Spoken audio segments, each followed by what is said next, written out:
Fundamentos de la Libertad, escrito de Friedrich August von Hayek. Primera parte: el valor de la libertad. Capítulo 6: Igualdad, valor y mérito. No tengo ningún respeto por la pasión de la igualdad, que se me antoja mera idealización de la envidia. Oliver Wendell Holmes, Jr. 1. Igualdad, valor y mérito. Ha constituido el gran objetivo de la lucha por la libertad conseguir la implantación de la igualdad de todos los seres humanos ante la ley. Esta igualdad ante las normas legales que la coacción estatal hace respetar puede completarse con una similar igualdad de las reglas que los hombres acatan voluntariamente en sus relaciones con sus semejantes. La extensión del principio de igualdad a las reglas de conducta social y moral es la principal expresión de lo que comúnmente denominamos espíritu democrático, y probablemente este espíritu es lo que hace más inofensivas las desigualdades que ineludiblemente provoca la libertad. La igualdad de los preceptos legales generales y de las normas de conducta social es la única clase de igualdad que conduce a la libertad y que cabe implantar sin destruir la propia libertad. La libertad no solamente nada tiene que ver con cualquier clase de igualdad, sino que incluso produce desigualdades en muchos respectos. Se trata de un resultado necesario que forma parte de la justificación de la libertad individual. Si el resultado de la libertad individual no demostrase que ciertas formas de vivir tienen más éxito que otras, muchas de las razones en favor de tal libertad se desvanecerían. Las razones en favor de la libertad no exige que el gobernante trate a todos igualmente, porque se presuma que los hombres son de hecho iguales, ni tampoco porque se pretenda hacerlos iguales. La dialéctica en pro de la libertad no solo proclama que los individuos son muy diferentes, sino que en gran medida se apoya en dicha presunción.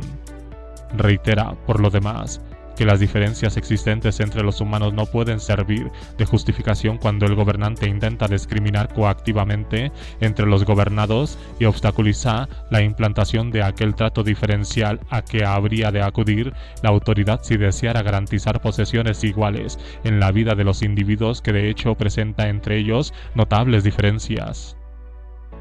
Quienes modernamente abogan por una igualdad material de más largo alcance rechazan constantemente que su pretensión se fundamenta en el supuesto de que todos los mortales, de hecho, sean iguales.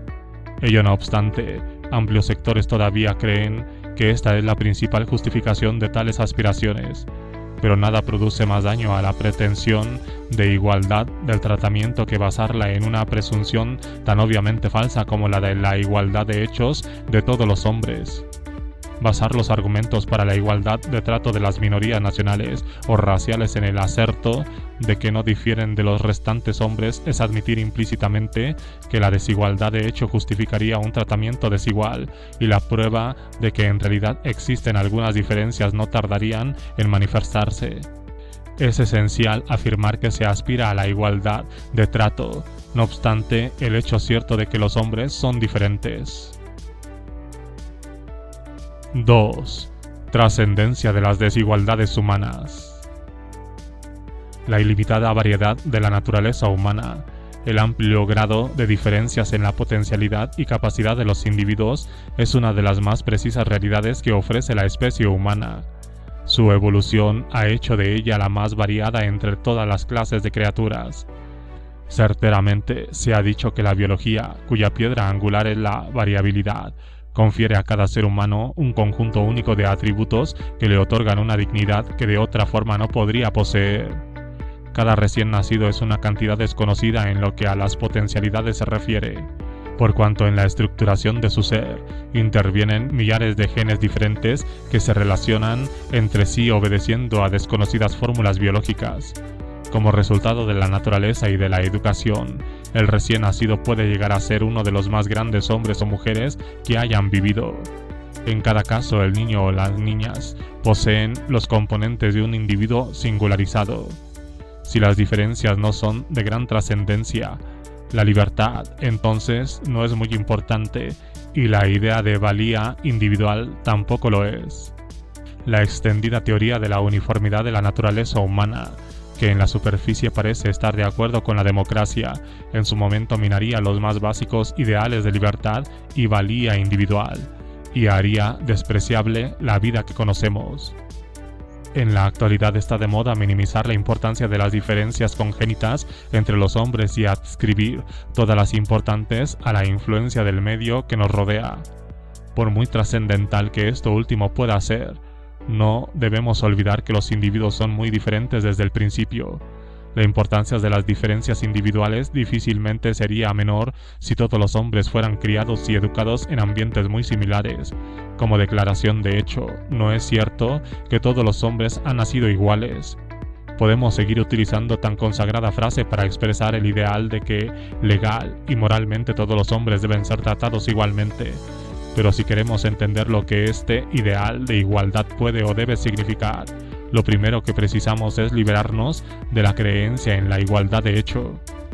De las circunstancias de ser en realidad los hombres muy diferentes se deduce ciertamente que si los tratamos igualmente, el resultado será la desigualdad en sus posiciones efectivas, y que la única manera de situarlos en una posición igual es tratarlos de distinta forma.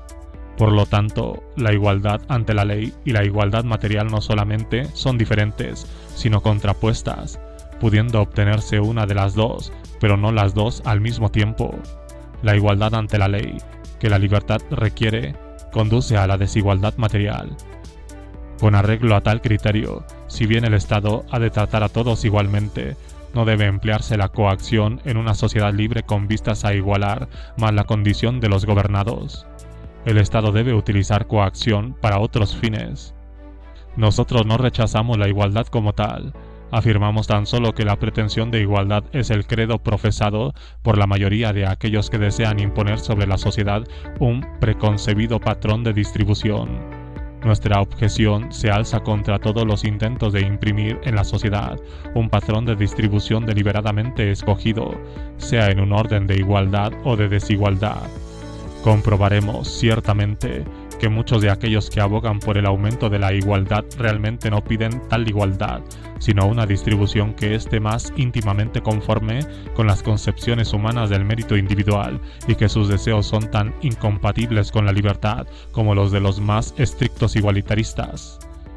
El objetar contra el uso de la coacción para imponer una distribución más igual o más justa no quiere decir que uno no la considere deseable. Ahora bien, si se desea mantener la sociedad libre, es esencial que reconozcamos que la deseabilidad de un fin particular no es suficiente justificación para el uso de coacción. Uno puede muy bien sentirse atraído por una comunidad en la que no haya contrastes extremos entre los más ricos y los pobres, y dar la bienvenida al hecho de que el incremento general de riqueza parece reducir gradualmente esas diferencias. Comparto totalmente ese sentimiento y ciertamente considero admirable el grado de igualdad social que, en conjunto, han conseguido los Estados Unidos. Tampoco parece existir razón para que esas preferencias tan ampliamente sentidas no guíen la política en algunos respectos. Donde quiera que exista una legítima necesidad de acción gubernamental y haya que escoger entre diferentes métodos de satisfacer tal necesidad, aquellos que incidentalmente reduzcan la desigualdad pueden, sin duda, ser preferidos. Por ejemplo, en las leyes de sucesión intestada, el que una clase de provisión conduzca a la igualdad más que otra puede ser fuerte argumento a su favor.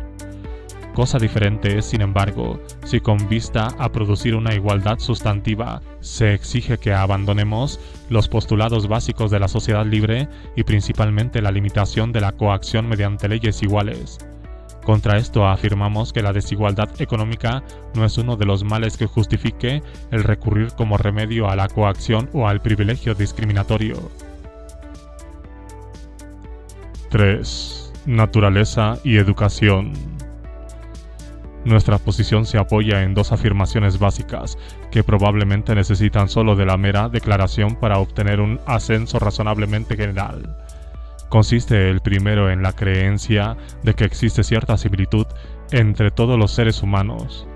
Esta proposición implica que ningún hombre o grupo de hombres posee la capacidad de determinar concluyentemente las potencialidades de otros seres humanos y que ciertamente no debemos jamás confiar a nadie el invariable ejercicio de tal facultad. Por muy grandes que se supongan las diferencias que puedan existir entre seres humanos, no hay razones para creer lo que sean tanto como para permitir que la mente de un determinado hombre en un caso particular abarque todo lo que la de otro hombre responsable es capaz de comprender. La segunda afirmación presupone que la adquisición por determinado miembro de cierta comunidad de alguna habilidad para realizar obras especialmente valiosas, en opinión de sus semejantes, constituye siempre una ventaja para esa comunidad. Es indudable que determinadas personas pueden verse en peor situación en razón de la superior habilidad de algunos nuevos competidores en su campo. Sin embargo, cualquier clase de capacidad adicional de que la comunidad disponga es, probablemente, beneficiosa para la mayoría. Implica esto que la deseabilidad de incrementar la capacidad y oportunidades de cualquier individuo no depende de si los restantes hombres pueden hacer lo mismo, con tal que estos últimos no se vean privados de la oportunidad de adquirir las mismas u otras habilidades a las que pudieran acceder si el individuo en cuestión no se hubiera adueñado de aquellas. Los partidarios de la igualdad, generalmente, consideran de manera distinta las diferencias en la capacidad individual debidas al nacimiento y aquellas que son consecuencias de la influencia del medio que rodea al ser humano, o, por así decirlo, las que son resultado de la naturaleza y las que se derivan de la educación. Afirmemos de una vez que ninguna de las dos tiene nada que ver con el mérito moral, aunque pueden afectar grandemente a la estimación que un individuo tenga por sus semejantes. Al ser humano no le pertenece más crédito por haber nacido con cualidades deseables que por haber crecido bajo circunstancias favorables. La distinción entre las dos es importante tan solo porque las ventajas citadas en primer lugar son debidas a circunstancias que están claramente más allá del control humano, mientras que las últimas son atribuibles a factores que somos capaces de alterar. El problema importante es si hay razones para modificar nuestras instituciones hasta eliminar tanto como sea posible las ventajas debidas al medio que nos rodea. Estamos de acuerdo en que todas las desigualdades que se apoyan en el nacimiento o en la herencia deberían abolirse y respetar únicamente lo que fuese consecuencia del talento o industria superior. El hecho de que ciertas ventajas se apoyen en providencias humanas no significa necesariamente que podamos proporcionarlas a todo el mundo o que por haberlas facilitado a alguna persona otra se vea privada de ellas.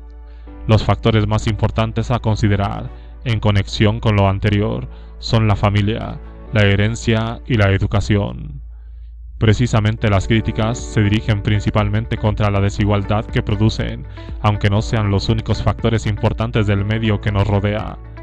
Las condiciones geográficas, tales como el clima y la tierra, para no hablar de diferencias locales y regionales, en lo que respecta a tradiciones culturales y de moral, son escasamente menos importantes.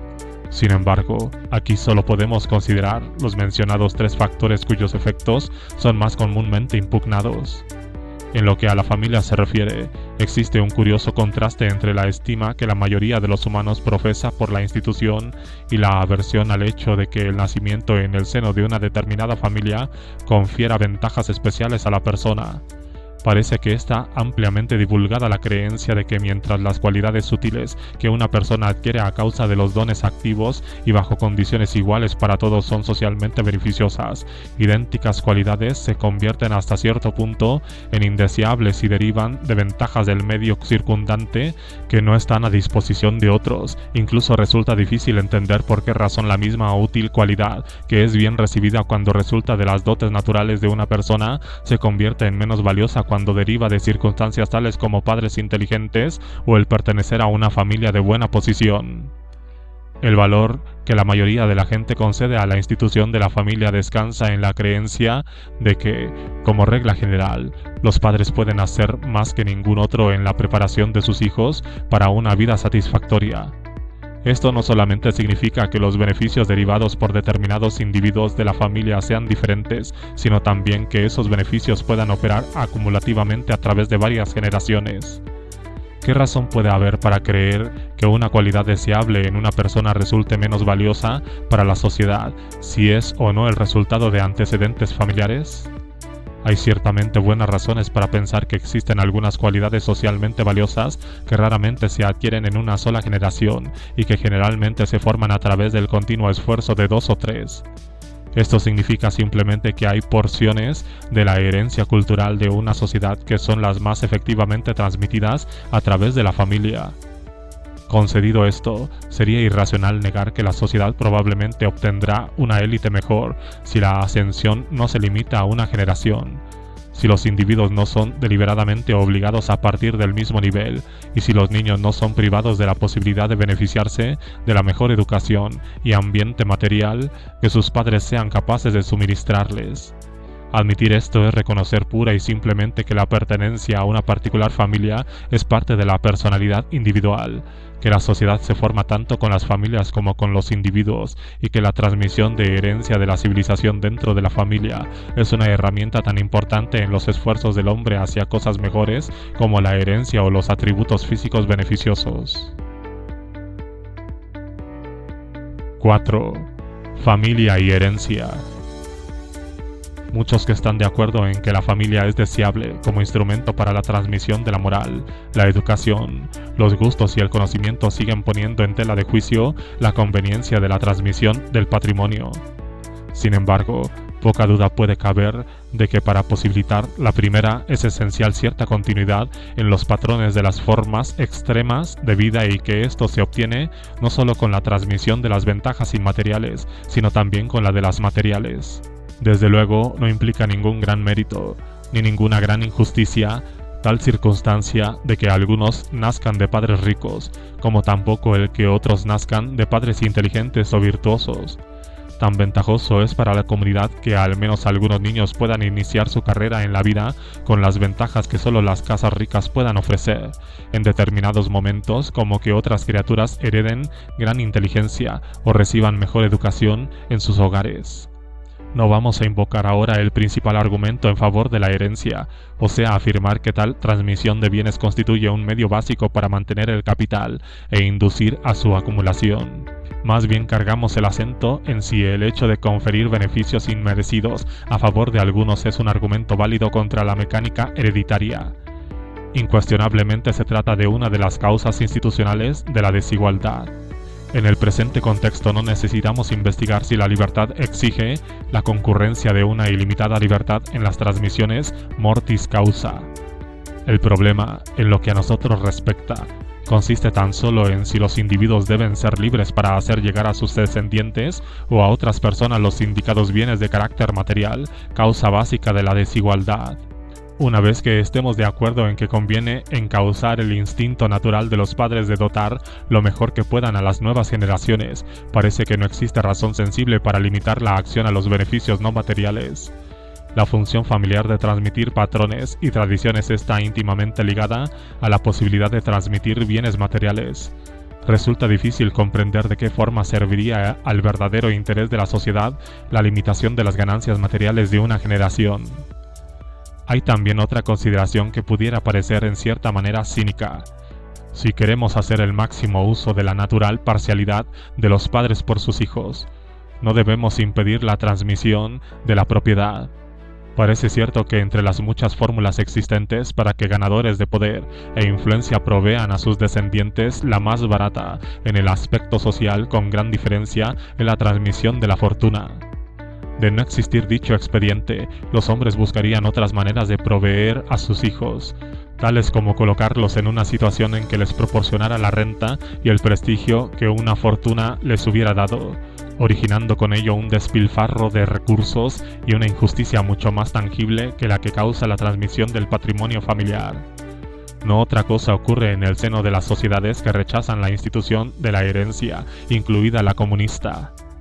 Quienes se oponen a las desigualdades producidas por la herencia deben, por tanto, reconocer que, siendo los hombres como son, se trata del menor de los males, incluso desde el propio punto de vista de los oponentes a la desigualdad. 5. Igualdad de oportunidades. Aunque la herencia acostumbra a ser la fuente de desigualdad más ampliamente criticada, hoy en día probablemente ya no lo es. En la actualidad, la agitación igualitaria tiende a concentrarse en las desigualdades que originan las diferencias de educación. Existe una creciente tendencia a expresar el deseo de asegurar la igualdad de condición mediante la pretensión de que la mejor instrucción que se suministre a algunos sea obtenible gratuitamente por todos, y que si ello es imposible, se prohíba que cualquiera goce de enseñanza más completa que el resto, meramente porque los padres estén en condiciones de pagarla, salvo que, tras pasar una prueba uniforme de capacidad, se le admita como beneficiario de los limitados recursos de la instrucción más elevada. El problema de las normas a aplicar en materia de enseñanza suscita demasiados matices para permitir que su discusión incidental tenga lugar bajo el enunciado general de la igualdad. Convendrá dedicarle un especial capítulo al final de esta obra. Por el momento, señalaremos solo que la igualdad forzosa difícilmente impediría a algunos recibir la instrucción que de otra forma obtendrían. Hagamos lo que hagamos, no hay manera de impedir que solo algunos gocen de aquellas ventajas. Hasta puede afirmarse que las diferencias educacionales son deseables debido a la existencia de personas que ni individualmente merecen las ventajas ni harán tan buen uso de ellas como quizá harían otras personas. Tal problema no puede ser resuelto satisfactoriamente por los poderes exclusivos y coactivos del Estado. Llegados a este punto, es aleccionador repasar brevemente el cambio que el ideal de igualdad ha sufrido últimamente en el campo educacional. Hace 100 años, cuando el movimiento clásico liberal estaba en el cenit, la pretensión se expresaba generalmente mediante la frase «Carrière ouverte au talent». Aspirábase a que se removieran todos los obstáculos puestos por los hombres a la elevación de algunos, que se abolieran todos los privilegios individuales y que la contribución estatal a las posibilidades de mejorar las condiciones de los individuos fuera la misma para todos. Se aceptaba con carácter de generalidad que, mientras los hombres fueran diferentes y crecieran en familias distintas, no podría asegurárseles un mismo punto de partida. Se entendía que el deber del gobierno no consistía en asegurar que todos tuvieran las mismas perspectivas de alcanzar una posición dada, sino meramente en hacer asequibles a todos y en iguales términos a aquellas facilidades que por naturaleza dependen de la acción estatal. Se daba por supuesto que los resultados serían forzosamente distintos, no solo en razón a las diferencias individuales, sino también porque una pequeña parte de las circunstancias relevantes dependían de quienes asumen el poder público. La concepción de que a cada individuo se le debe permitir probar sus facultades ha sido ampliamente reemplazada por otra, totalmente distinta, según la cual hay que asegurar a todos el mismo punto de partida e idénticas perspectivas.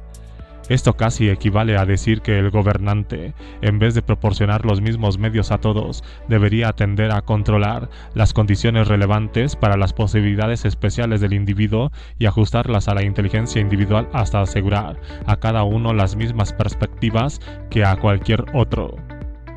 Tal adaptación deliberada de oportunidades afines y capacidades individuales sería, desde luego, opuesta a la libertad y no podría justificarse como medio de hacer el mejor uso de todos los conocimientos disponibles, salvo bajo la presunción de que el gobernante conoce mejor que nadie la manera de utilizar las inteligencias individuales. Cuando inquirimos la justificación de dichas pretensiones, encontramos que se apoyan en el descontento que el éxito de algunos hombres produce en los menos afortunados, o, para expresarlo lisa y llanamente, en la envidia.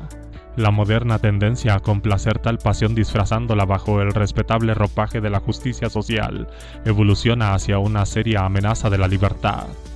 Recientemente se hizo un intento de apoyar dicha pretensión en el argumento de que la meta de toda actuación política debería consistir en eliminar todas las fuentes de descontento.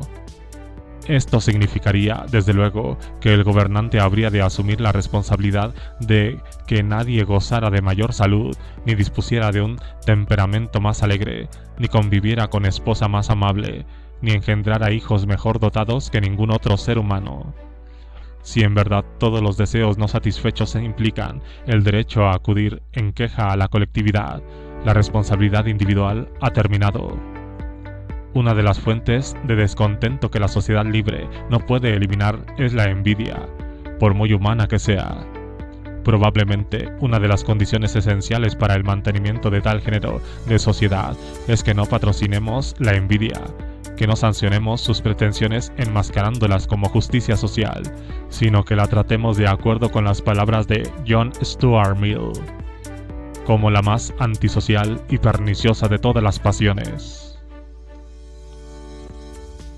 6. El conflicto entre mérito y valor. Aun cuando la mayoría de las pretensiones estrictamente igualitaristas no se basa en cosa distinta de la envidia, debemos reconocer que mucho de lo que a primera vista parece aspiración a una mayor igualdad deriva de la pretensión a una más justa distribución de los bienes de este mundo, con lo que se ampara en motivos mucho más dignos de crédito. La mayoría de la gente no combate la mera existencia de la desigualdad, sino que censura la circunstancia de que las recompensas no correspondan a ninguna distinción reconocible en los méritos de aquellos que las reciben.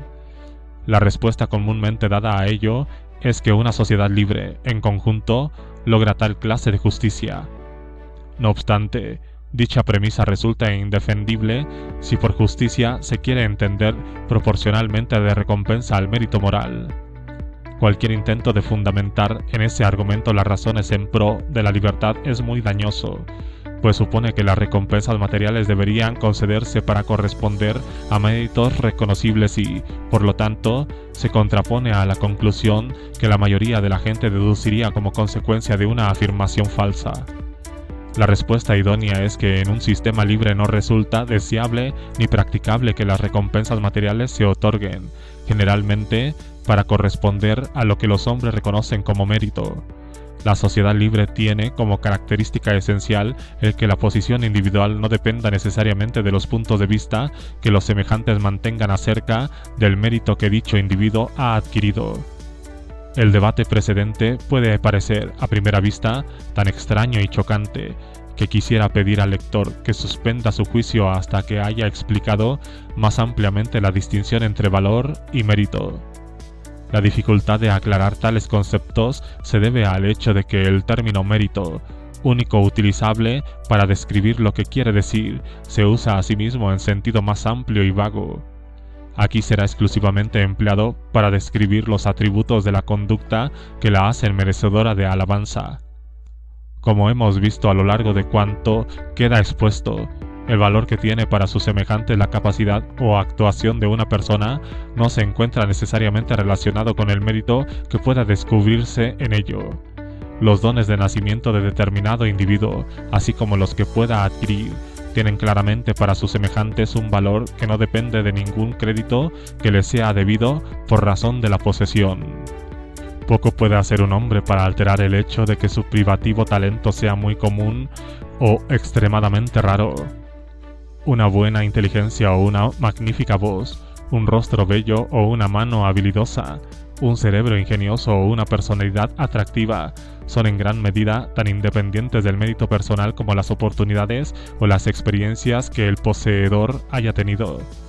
En todos estos casos, el valor que la capacidad o los servicios de una persona supongan para nosotros y por los que recibe recompensa tiene poca relación con cualquier cosa que podamos denominar mérito.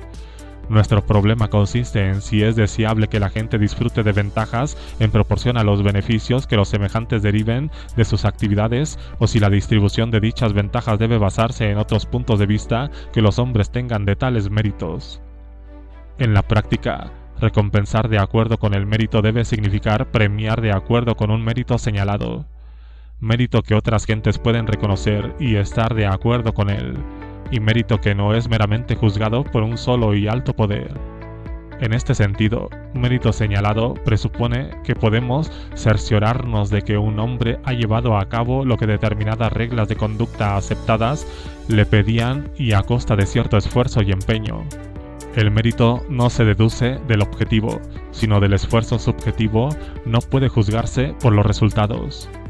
El intento de lograr un resultado valioso puede ser altamente meritorio, a pesar de su completo fracaso, como el éxito total puede enteramente ser el efecto de un accidente y, por lo tanto, carecer de mérito. Si nos consta que un hombre ha hecho todo lo que ha podido, a menudo deseamos verle recompensado, con independencia de los resultados, mientras que le concederemos poco crédito si sabemos que el más valioso de los logros se debe casi por entero a circunstancias afortunadas. Sería de desear que fuésemos capaces de lograr la anterior distinción en cada caso. De hecho, solo raramente se consigue con cierto grado de seguridad.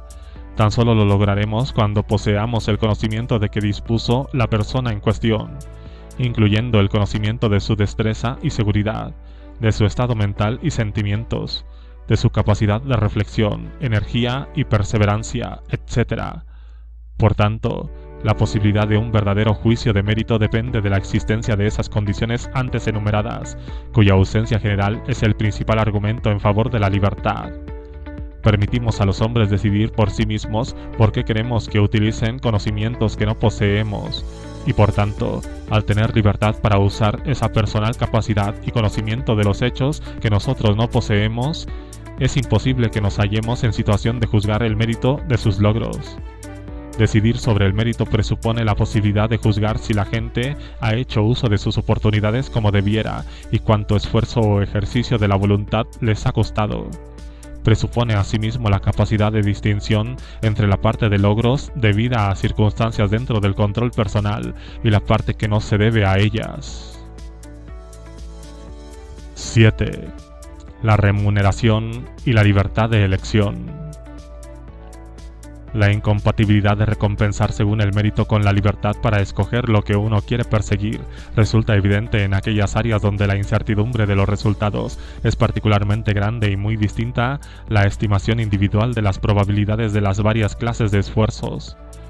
No podemos pensar en atraer a los hombres más cualificados a las tareas comprendidas bajo el término de investigación y exploración o a las actividades económicas que solemos calificar de especulación, a menos que concedamos a los que logren el éxito todo el crédito o ganancia, por mucho que otros se hayan esforzado tan meritoriamente. Puesto que nadie conoce de antemano quiénes serán los triunfadores en el empeño, tampoco puede decirse quién tiene el mayor mérito. De nada servirá a nuestro propósito que permitiésemos compartir el premio a todos los que realmente se han esforzado en la búsqueda del éxito.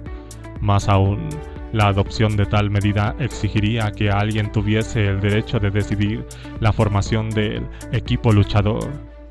Para que los hombres usen su propio conocimiento y capacidad en la persecución de objetivos inciertos no ha de guiarse por lo que otros piensen, sino por el valor que ellos mismos atribuyan al resultado que se busca.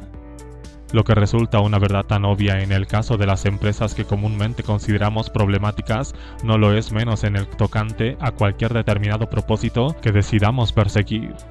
Tales decisiones vienen acompañadas de incertidumbre, y para que la elección sea tan acertada como humanamente pueda serlo, los resultados que se esperan deben venir marcados de acuerdo con su valor.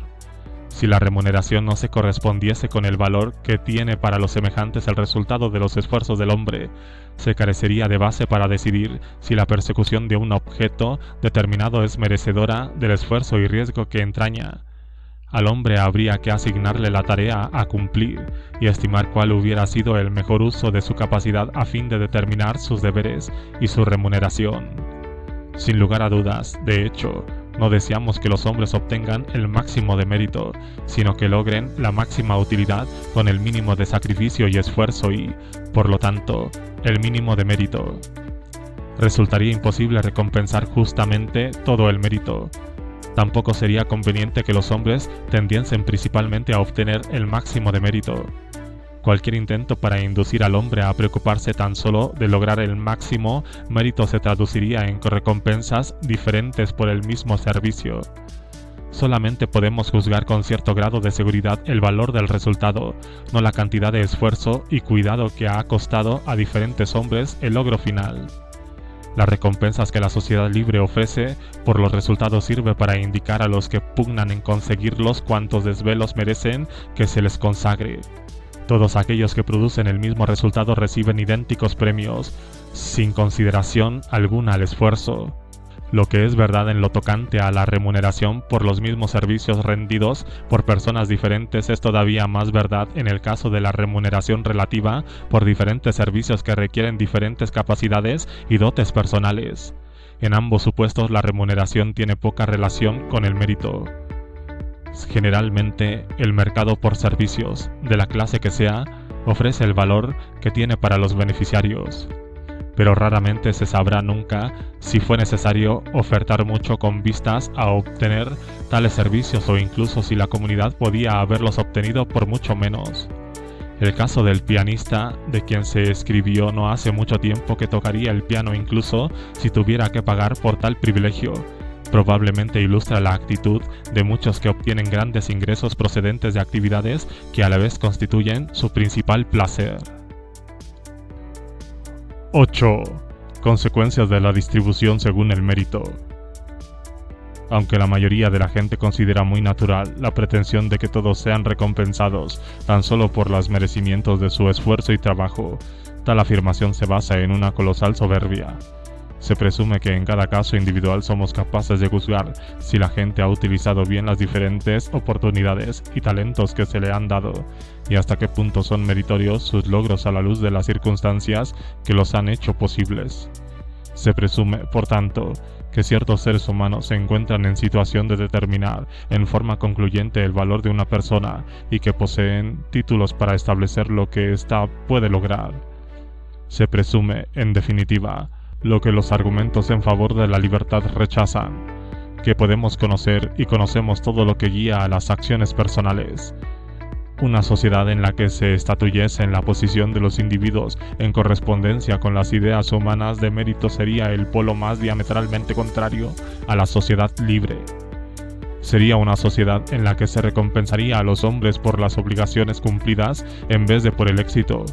Una sociedad en la que cada movimiento individual vendría guiado por lo que otras gentes pensasen y en la que cada persona se vería relevada de la responsabilidad y el riesgo de la decisión.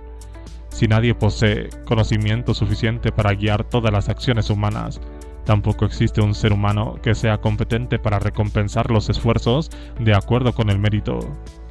La conducta individual generalmente se basa en la presunción de que el valor de las acciones personales y no su mérito determinan nuestras obligaciones en cuanto a la gente. Independientemente de lo que pueda ser verdad en relaciones más íntimas, cuando se trata de negocios ordinarios de la vida, nos sentimos que la deuda con quien nos presta un servicio a costa de grandes sacrificios esté determinada por estos, pues es indiscutible que dicho servicio pudiera habernos sido suministrado con facilidad por otro individuo. Las relaciones con nuestros semejantes se desenvuelven sobre una base justa si recompensamos el valor rendido con otro valor igual, sin inquirir lo que haya costado al sujeto actuante prestarnos sus servicios. El determinante de nuestra responsabilidad es la ventaja deducida de lo que otros nos ofrecen, no su mérito al proporcionárnoslo. Asimismo, esperamos ser remunerados de acuerdo con lo que nuestros servicios valen y no por nuestros méritos subjetivos. Siempre que razonemos dentro del marco de las relaciones con personas en particular, reconocemos generalmente que el distintivo del hombre libre no consiste en depender para su subsistencia de los puntos de vista de los otros sobre su mérito, sino tan solo de lo que él tiene para ofrecerles. Únicamente si pensamos que nuestra posición o nuestros ingresos vienen determinados por la sociedad tomada como un conjunto, podemos ser recompensados de acuerdo con el mérito. Aunque el valor moral es una especie de valor, no todos los valores son valores morales ni la mayoría de nuestros juicios de valor son juicios morales. En la sociedad libre es punto de cardinal importancia que ocurra así, pues el fracaso a la hora de distinguir entre valor y mérito ha sido la causa de serias confusiones. No admiramos necesariamente todas las actividades cuyo producto valoramos, y en la mayoría de los casos, al valorar lo que obtenemos, no estamos en situación de determinar el mérito de aquellos que nos lo han proporcionado. Si en un sector determinado la habilidad de un hombre resulta más valiosa tras 30 años de trabajo de lo que lo fue anteriormente, esto es independientemente de si de dichos 30 años fueron los más aprovechables y agradables o si constituyeron una época de insensatez, preocupaciones y sacrificios. Cuando la persecución de un pasatiempo engendra una especial habilidad o una invención accidental se muestra extremadamente útil para los otros, el que haya poco mérito en ello no lo hace menos valioso que si el resultado hubiera sido producido mediante un penoso esfuerzo. La diferencia entre valor y mérito no es peculiar de ningún tipo de sociedad y existe en todas partes. Podemos, desde luego, intentar que las recompensas se correspondan con el mérito en vez de corresponderse con el valor, pero no es probable que tengamos éxito en la tarea. Al intentarlo, destruiríamos los incentivos que permiten a los hombres decidir por sí mismos lo que deben hacer.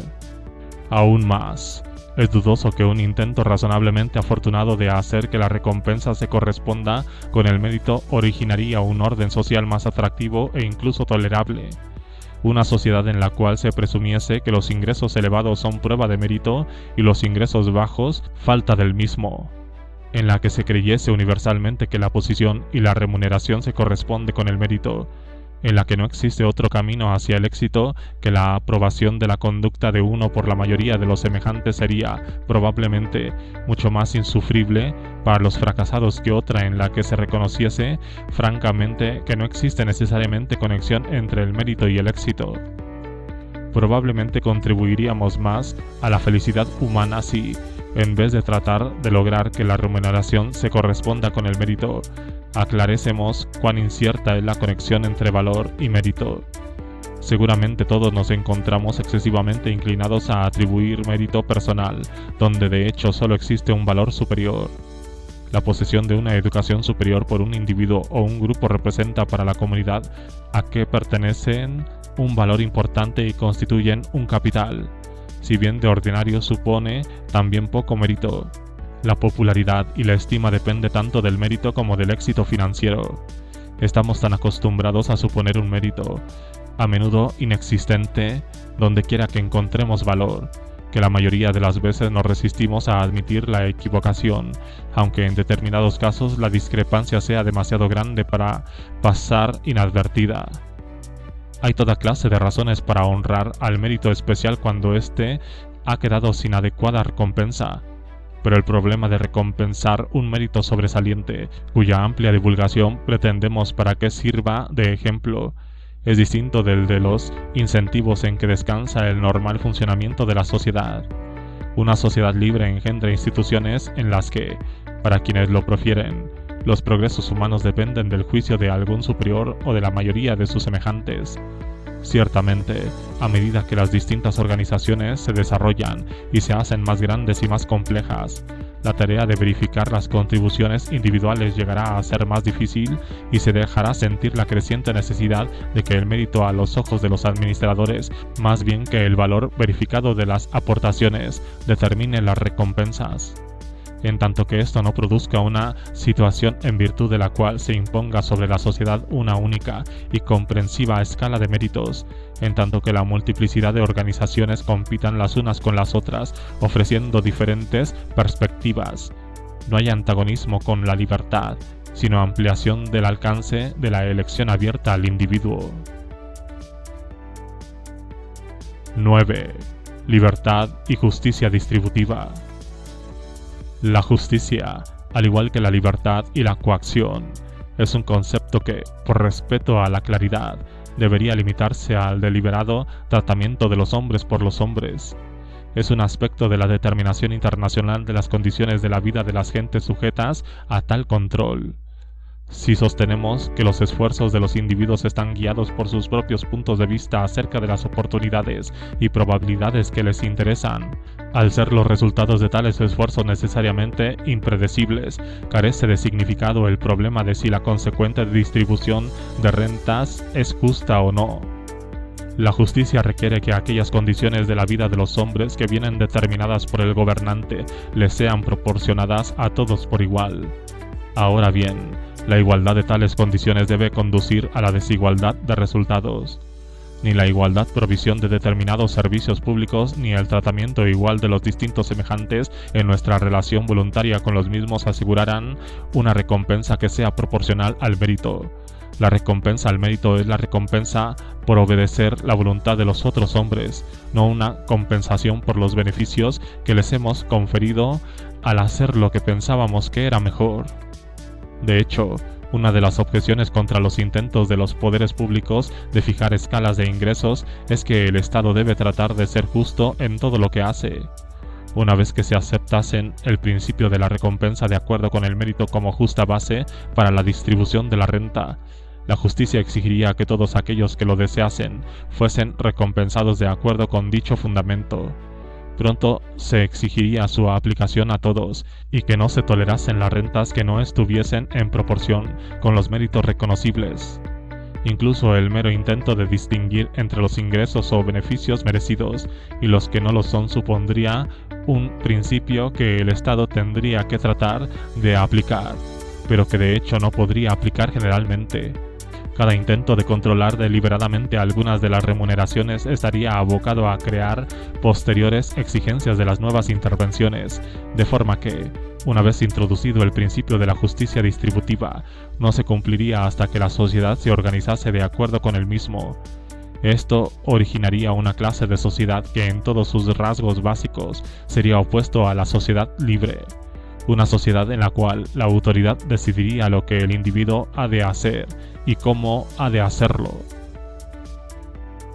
10. La pertenencia a una colectividad determinada.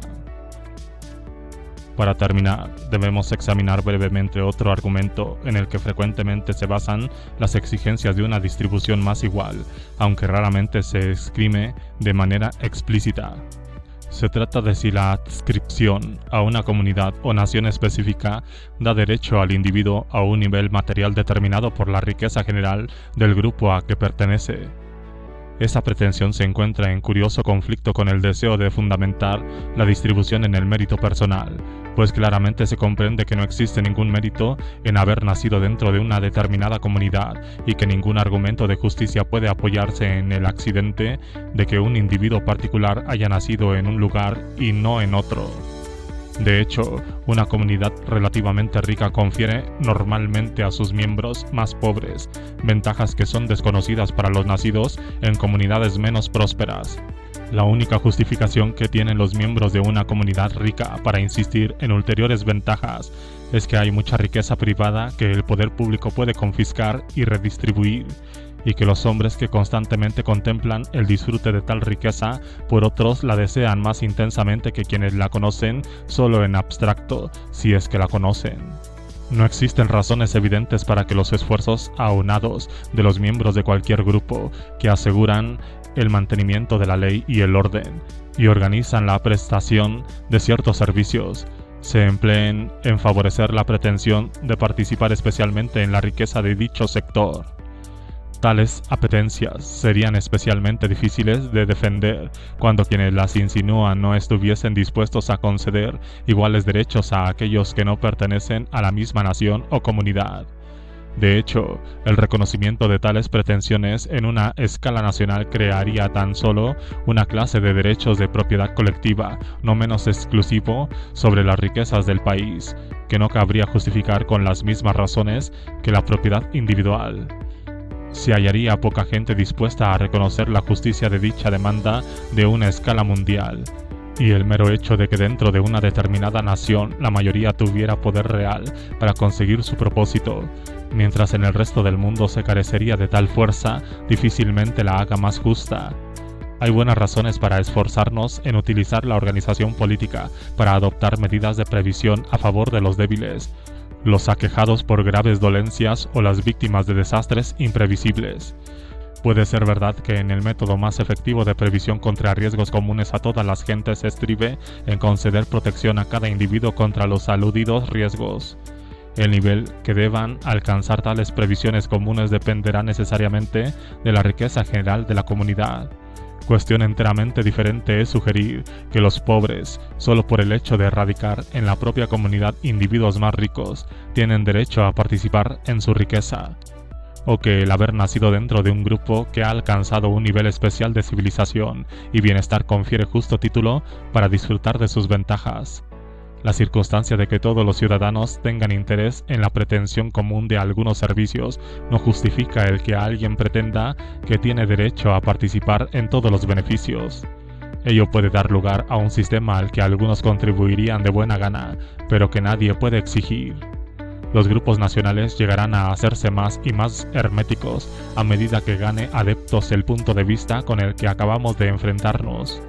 En vez de admitir a los semejantes para que disfruten de las ventajas existentes, se preferiría rechazarlos, pues a medida que se instalaran exigirían el derecho a una especial participación en la riqueza. El concepto de que la ciudadanía o incluso la residencia en un país confiere título para un determinado estilo de vida está llegando a constituir una seria fuente de fricción internacional.